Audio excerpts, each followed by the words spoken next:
चालक cell topic चला हम लोगों का चालक सेल। तो चालक सेल में चालक सेल का प्रतिरोध ज्ञान करना। प्रतिरोध ज्ञान करना थोड़ा सा हिंट दिया गया का डिटेल में देखो। जिस किसी चालक तार का प्रतिरोध ज्ञात करना होता है उसे क्या करते हैं, किसी व्हाइट स्टोन से उसे जोड़ देते हैं। व्हाइट स्टोन से क्या है, चार प्रतिरोधों का समायोजन।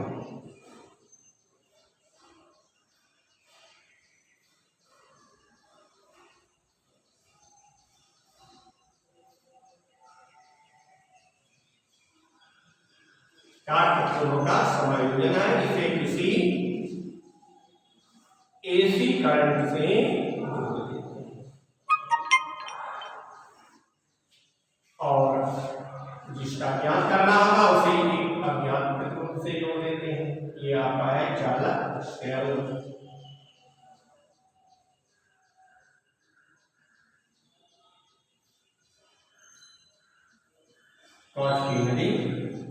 कांच की नली में प्लेटिनम का प्रतिरोध, प्लेटिनम का आर जिसका प्रतिरोध हमें निकालना है। अगर ये चारों प्रतिरोध P, Q और R है तो संतुलन की स्थिति में हो जाएगा, माना चालक तार का प्रतिरोध, चालक तार का प्रतिरोध क्या आ गया, X मान लिया गया, X ओम। तो संतुलन की स्थिति में, संतुलन की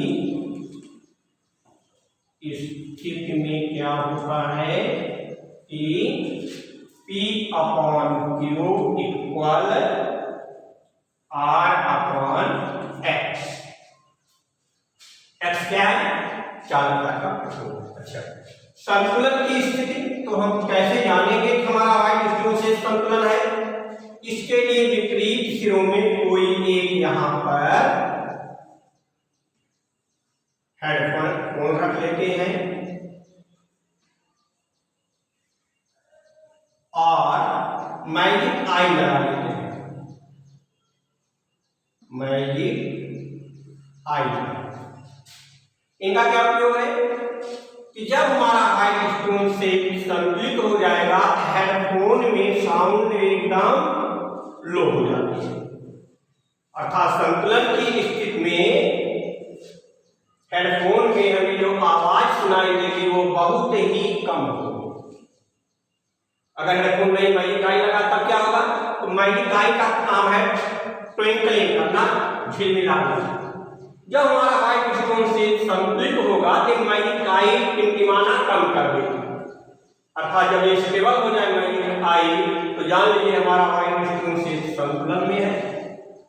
P, Q, R हमारे ज्ञात प्रतिरोध हैं, इनके मान को रख करके हम X की गणना कर लेते हैं। X इक्वल हो जाएगा R इंटू Q और अपॉन तीनों प्रतिरोध ज्ञात है, चौथे की तुलना हम ज्ञात कर सकते हैं। तो फिर से एक बार देख लो, जिस किसी तार का प्रतिरोध ज्ञात करना होता है चालक सेल में, उसे व्हाइट स्टोन सेल के किसी एक प्रतिरोध से जोड़ करके अल्टरनेट एसी करंट प्रवाहित करना। व्हाइट स्टोन सेल के संतुलन की स्थिति में या तो हेडफोन में आवाज धीमी हो जाती है या मैजिक आई का ट्विंकलिंग करना कम हो जाता है। P, Q और R हमें ज्ञात है।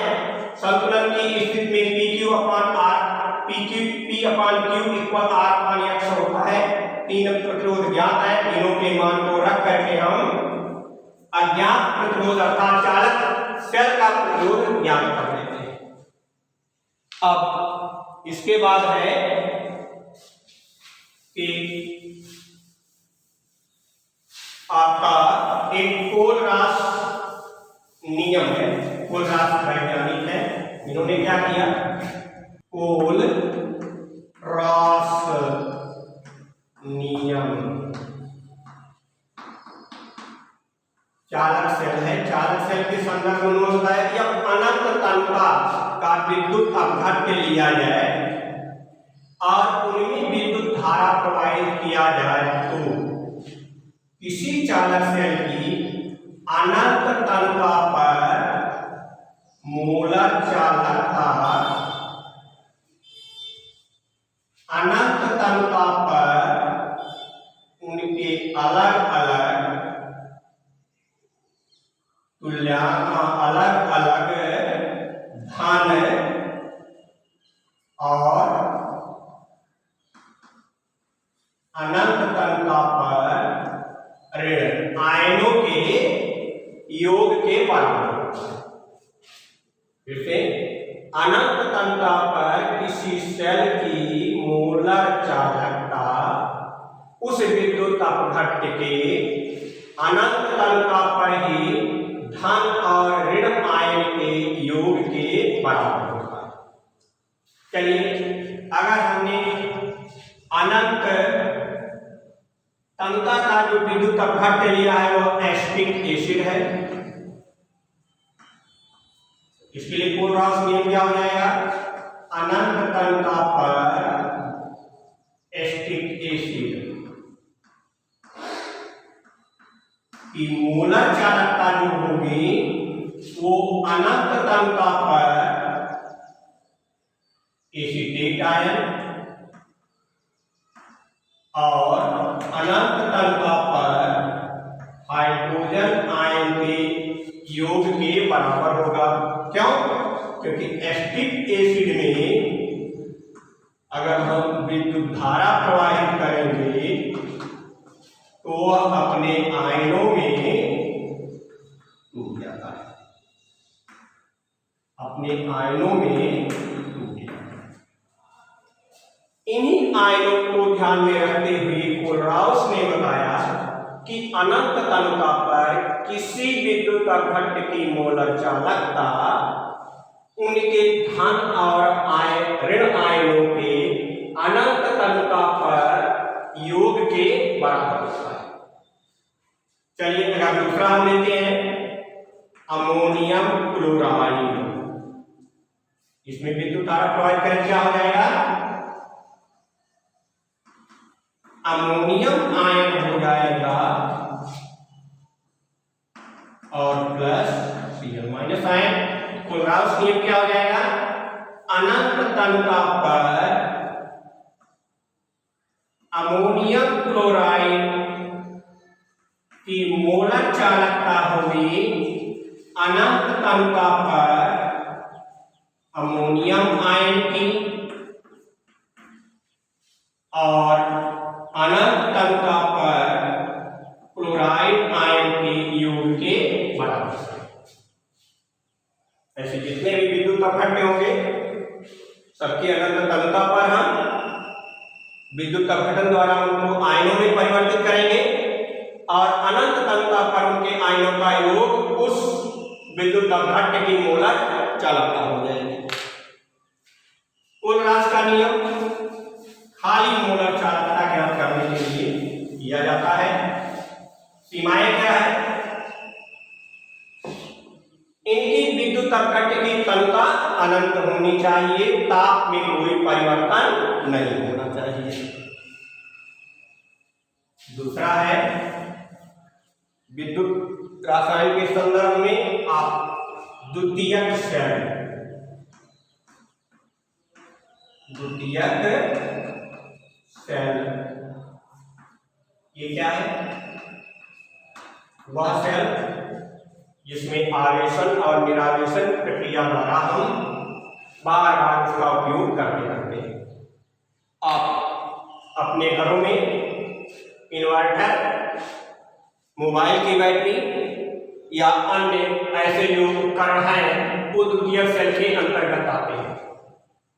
द्वितीयक सेल में आपका सबसे प्रमुख है सीसा संचायक सेल।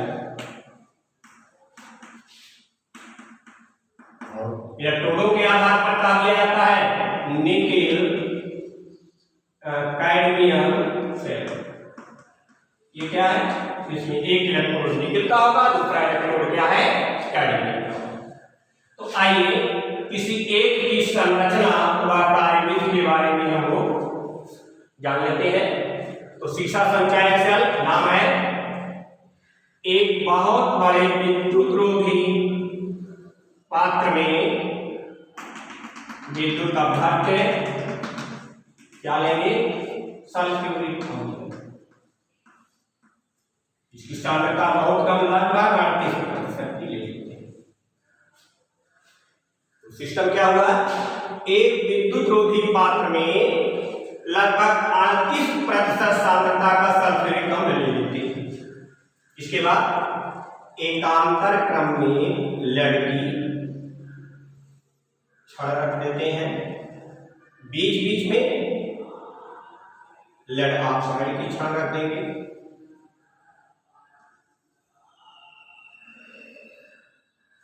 लेड ऑक्साइड की छड़ रख देंगे, इनको एक इलेक्ट्रोड से और इनको एक इलेक्ट्रोड से जोड़ देंगे। अर्थात लेड जो है ये कैथोड का काम करेगा और लेड ऑक्साइड जो है वो एनोड का काम करेगा। ये पॉजिटिव है और ये नेगेटिव। लेड और लेड ऑक्साइड की छड़ें इलेक्ट्रोड की तरह काम करेंगी। ये आपका द्वितीयक सेल है। अब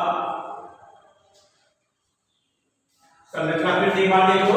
एक बड़े शीशे विद्युत रोधी पात्र में लगभग 38% सांद्रता का सल्फ्यूरिक अम्ल लेकर के लेड और लेड ऑक्साइड की छड़ें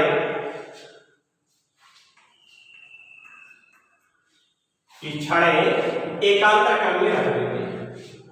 लेड कैथोड की तरह और लेड ऑक्साइड एनोड की तरह कार्य करता है। क्रियाविधि क्या है? जब से किसी तो दो क्रियाएं होगी, एक आवेशन होगा और दूसरा निरावेशन होगा। चलिए, आवेशन क्या है?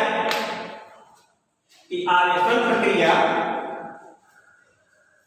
वह होती है जिसमें आपका विद्युत मिल रहा है, अर्थात आपकी बैटरी चार्ज हो रही है।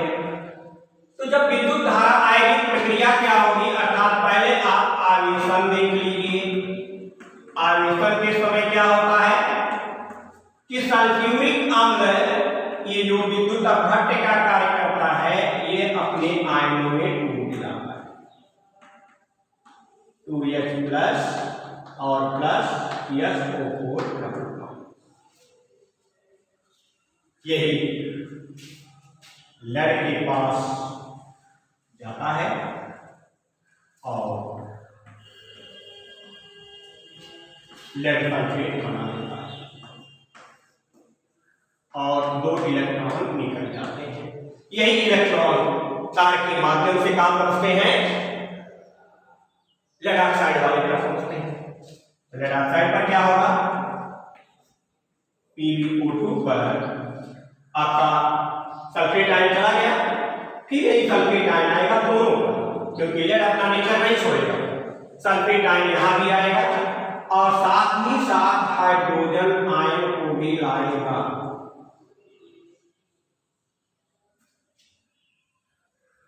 तो हाइड्रोजन आयन को जब लाएगा क्या करेंगे? ये जो है PbSO4 बना लेगा और पानी बना लेगा। पानी सल्फ्यूरिक अम्ल की घनता को कम करता रहेगा। ये प्रक्रिया होती है आपके जब आप आपकी विद्युत धारा आ रही है और अर्थात आपकी बैटरी चार्ज हो रही है, आपका इन्वर्टर चार्ज हो रहा है। अब निरावेशन के समय क्या होगा, इसी का उल्टी प्रक्रिया चालू हो जाती है। क्या आपका जो है PbSO4 ये अपनी जब विद्युत धारा जा रही है, आपका बैटरी विद्युत की अनुपस्थिति में पंखे आज चल रहे हैं इन्वर्टर द्वारा, तो लेड अलग हो जाएगा, सल्फेट अलग हो जाएगा और इलेक्ट्रॉन अलग हो जाएगा, उल्टी धारा।